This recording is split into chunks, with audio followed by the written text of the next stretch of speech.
আজ রান্না করব গলদা চিংড়ি আর ডয়রা কলার চচ্চড়ি। প্রথমে চিংড়ি মাছটাকে আমি কেটে বেছে পরিষ্কার করে নেব। এদিকে আমি ডয়রা কলাটাকে ছোট ছোট করে কেটে নেব। কেটে জলে দিয়ে এবারে জলে আমি সেদ্ধ হতে বসিয়ে দিলাম নুন হলুদ ছিটিয়ে।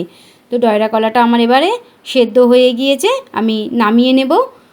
তো নামানো হয়ে গিয়েছে, এবারে আমি শিলবাটাইতে জিরে, আদা, শুকনো লঙ্কা, কাঁচা লঙ্কা ভালো করে বেটে নেব। এবারে তেল বসিয়ে দিয়েছি গরম কিছুটা। এবার নুন হলুদ মাখানো মাছটা ভেজে তুলে নেব। এবার ওই তেলে দিয়ে দেবো 5 ফোড়ন, শুকনো লঙ্কা, তেজপাতা আর পেঁয়াজ দিয়ে ভালো করে ভাজা ভাজা করে নেব।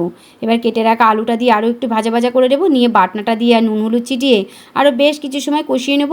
নিয়ে একটু বাটি ধোয়া জল দিয়ে আর দিয়ে দেবো সেদ্ধ করে রাখা ডয়রা কলা ভাজা চিংড়ি দিয়ে আরও একটু বাটি ধোয়া জল দিয়ে কষিয়ে নেব।